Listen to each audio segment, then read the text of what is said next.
Hello नमस्कार, स्वागत है आपका वानखेड़े रिव्यू एंड एनालिसिस में। मैं हूं ट्रेड एनालिस्ट गिरीश वानखेड़े और मैं रेगुलरली रिव्यूज करता हूं फिल्मों के, वेब सीरीज के और डॉक्यूमेंट्रीज के। आज के रिव्यू का टाइटल है जिंदगी इन शॉर्ट, जो कि हिंदी एंथोलॉजी फिल्म है और ये स्ट्रीम हो रही है नेटफ्लिक्स पर 22 फरवरी 2021 से। इस एंथोलॉजी फिल्म को नेटफ्लिक्स पर हम एज अ वेब सीरीज भी देख सकते हैं क्योंकि इसके 7 एपिसोड्स है और हर एपिसोड की लेंथ करीब 15 से 20 मिनट की है।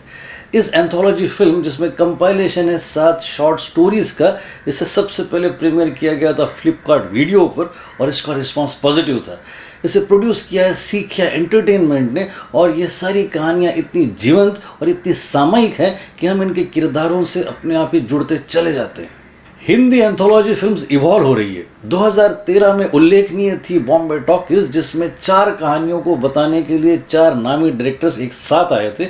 उनमें थे करण जौहर, अनुराग कश्यप, जोया अख्तर और दिवाकर बनर्जी। उस वक्त इस फॉर्मेट की काफ़ी प्रशंसा हुई थी।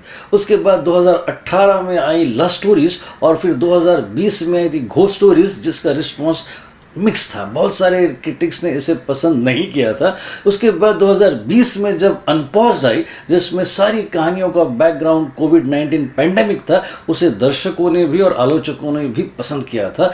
उन कहानियों में एक सिंसियरिटी थी, एक रिदम था, एक स्टाइल था और वही सिंसियरिटी, वही रिदम और वही ऑनेस्टी दिखाई देती है जिंदगी इन शॉर्ट में, जिसमें बहुत सारी फीमेल प्रोटैगनिस्ट के कुछ खास पहलुओं पर प्रकाश डाला गया है।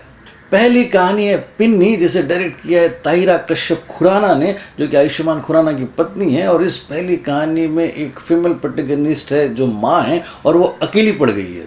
उसका पति उसके तरफ ध्यान नहीं देता और घर के सारे रिश्तेदार, बच्चे सारे उससे सिवाय पिन्नी यानी कि मीठे लड्डू की मांग के अलावा कोई बात नहीं करते। यहाँ तक कि उसके बर्थडे के बारे में भी किसी को ध्यान नहीं रहता। ऐसे वक्त वो रिएक्ट कर जाती हैं। इसमें मेन लीड एक्ट्रेस है नीना गुप्ता। दूसरी कहानी है स्लीपिंग पार्टनर, जिसमें महिला अपने पति और अपने देवर के खिलाफ विद्रोह कर देती हैं, जो दोनों उसका शारीरिक शोषण कर रहे हैं। इसे डायरेक्ट किया है पुनर्वसन नाइक ने और इसमें मेन लीड एक्ट्रेस है दिव्या दत्ता। फिर तीसरी कहानी है सनी साइड अप, जिसमें एक लेडी डॉक्टर की जिंदगी की बहुत सारी परेशानियों को उजागर किया गया है और उसे एक पेशेंट आशावाद की तरफ लेके जाता है। इसे डायरेक्ट किया है विजेता कुमार ने और इसकी मेन लीड एक्ट्रेस है रीमा कलिंगल। फिर है कहानी छज्जू के दही भल्ले, जिसमें 2 ऑनलाइन डेटिंग पार्टनर्स इस भ्रम में रहते हैं कि वो एक ही शहर में रह रहे हैं। इसे डायरेक्ट किया है गौतम गोविंद शर्मा ने और इसमें मेन लीड एक्ट्रेस है आयशा अहमद। 5वीं कहानी है नानोसोफोबिया, जिसमें एज ओल्ड होने के साथ ही एक अकेली महिला को कई भ्रम होने लगते हैं, जिसमें से एक भ्रम है उसके घर की लूट। इसमें मेन लीड एक्ट्रेस है स्वरूप संपत और इसे डायरेक्ट किया है विशाल बजाज ने।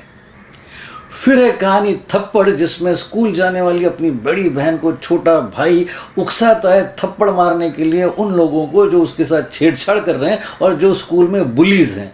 इस कहानी की मेन लीड एक्ट्रेस है वेदिका नवानी और इसे डायरेक्ट किया है विनय छवाल ने। 7वीं कहानी है स्वाहा, जिसमें एक शक्की शराबी पति अपने पत्नी की भरे पार्टी में बेइज्जती करता है और अंत में खुद ही बेइज्जत हो जाता है। इसमें मेन लीड एक्ट्रेस है ईशा तलवार और इसे डायरेक्ट किया है स्मृतिका पानीग्रही ने। इन सारी कहानियों में एक मर्म है, एक खास किस्म का इमोशनल क्वेश्चन है जो आपके सीने के आर पार चले जाता है। मैं कम से कम आपको 7 रीजंस दे सकता हूँ इस खूबसूरत एंथोलॉजी फिल्म को देखने के। सबसे पहला रीज़न है रिदम।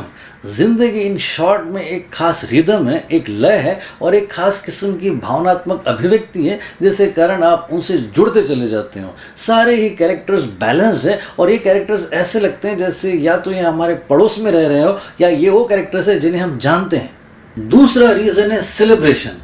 सारी कहानियों के पात्र अपनी खामियों और खूबियों को सेलिब्रेट करते हैं। पिन्नी की माँ रिएक्ट करती है, स्लीपिंग पार्टनर की महिला अपना रिवोल्ट दिखाती है और उसके अलावा नानोसोफोबिया में एल्डरली वुमन एक गूल से लड़ती है।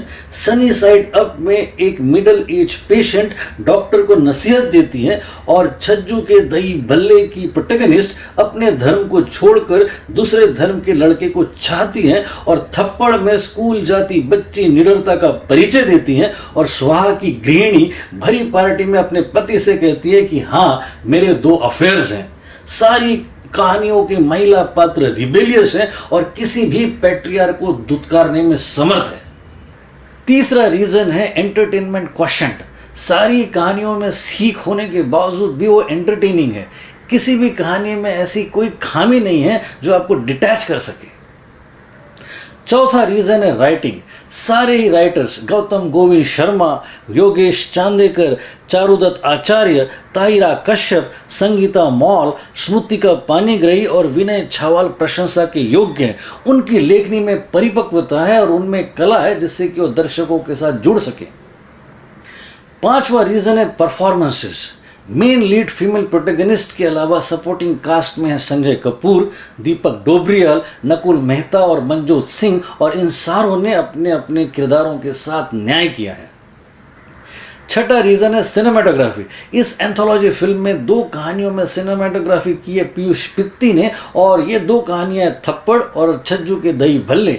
इनके अलावा जो बाकी सिनेमाटोग्राफर्स हैं जैसे कि आकाश अग्रवाल, प्रथम मेहता, नेहा मातियानी, प्रियंका सिंह और रवि किरण अय्यागिरी, इन सारों ने ही दक्षता दिखाई है और खूबसूरती दिखाई है, खासकर पीयूष पित्ती ने।